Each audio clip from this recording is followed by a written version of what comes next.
My name is Carol Newman. The best place to start my story is as a child. I suffered many years of sexual abuse.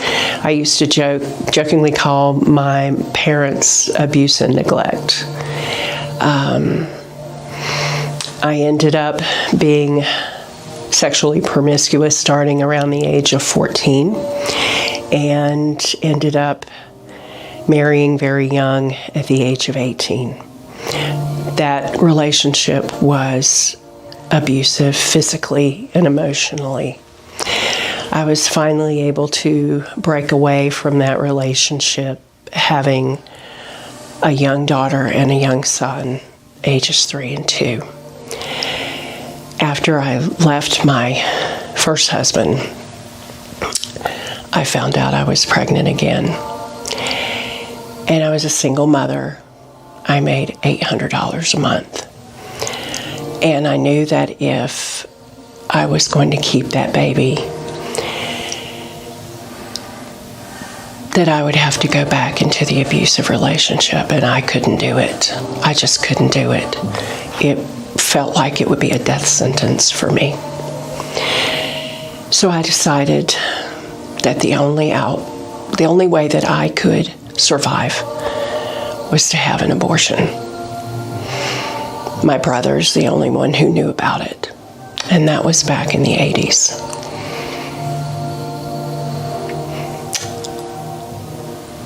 There have been many years where I kept all of this tucked away.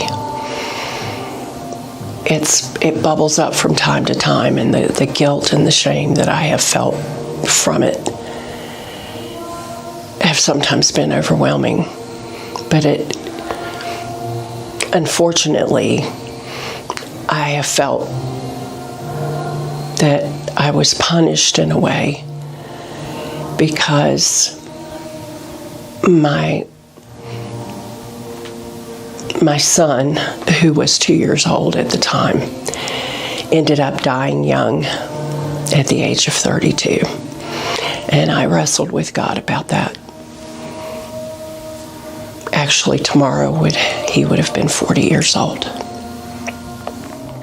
There wasn't anything. I wasn't treated badly the day that I went for the abortion. I took the day off work. My brother went with me. I can't remember how much it cost. It was several $100s, which for me, only making $800 a month, that was a lot of money. When I got there, it was all very cold and sterile. Actually, it was just like I was going to go have a tooth pulled or something. They never spoke to me about choices or was I sure. It was just a matter of signing the papers and this is what we're going to do. And I sat and waited for a few minutes and then went in, and it was very painful. I remember it being very painful physically. And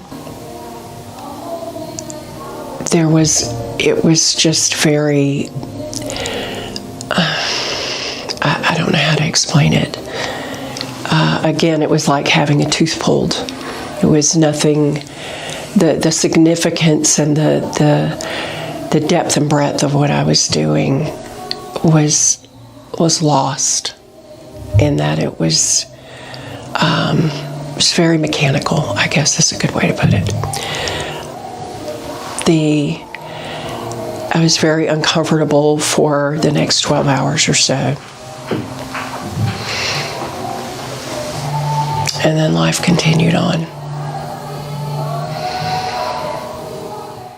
After the procedure, I was really numb.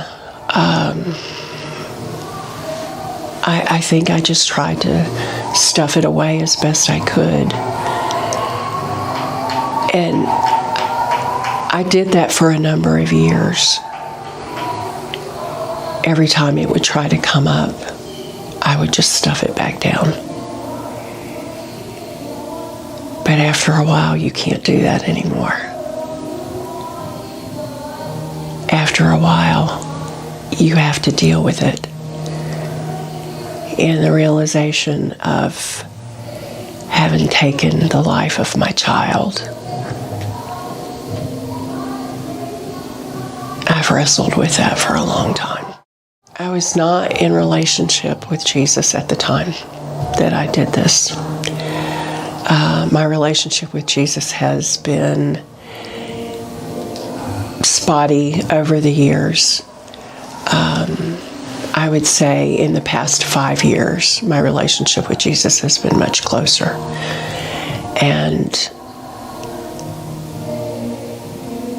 it is in going through and wrestling with past decisions and seeking forgiveness for decisions I've made, things I've done, and understanding that God's not mad at me. That the absolute goodness of Jesus is that He loves me regardless of what I've done. And the opportunity to give my child a voice is just part of the beautiful redemption of Christ. As uncomfortable as telling my story is, what a gift. What a gift to be able to now say to my child, I'm sorry. I have never seen my child in a dream or a vision, and I wish I could.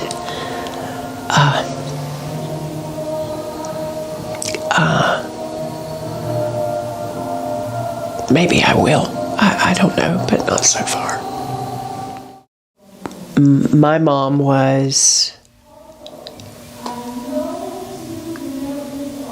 15 when she found out she was pregnant with me. And she took something, I don't know, it was back in 1962, so who knows what it was, but she took something to try to abort the pregnancy. So the irony of all of this is that I am a failed abortion.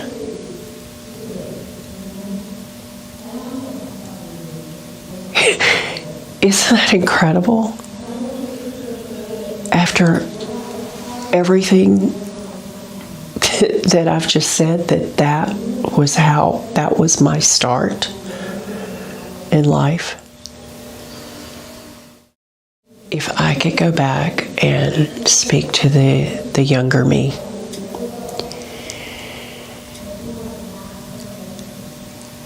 I would tell that girl who was so afraid and so alone that she's not really alone. That she doesn't have to do this in isolation, that there are people who would help her and who loved her and would be willing to do anything to see that she had a good pregnancy and that she and her baby had what they needed in order to survive. She's not alone. That Jesus loves her so much. And you're not alone. None of us are. Don't believe the lies of the enemy when he tells you you're alone and that you're nothing. Because that's not true at all. You're created with a purpose and from a Father who loves you so much. And to my sisters who are post-abortive, who are wrestling with guilt and shame and feeling worthless and feeling like God is mad at you. God is not mad at you. God is a God of redemption. Redemption stories are His specialty. Don't carry that shame. Don't carry that guilt with you.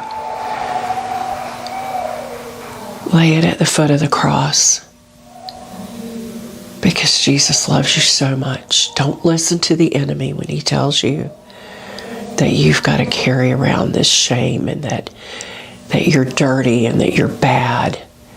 No. No. You tell the enemy to go pound sand. Jesus loves you. And you are valuable and beautiful. And Jesus loves you so much.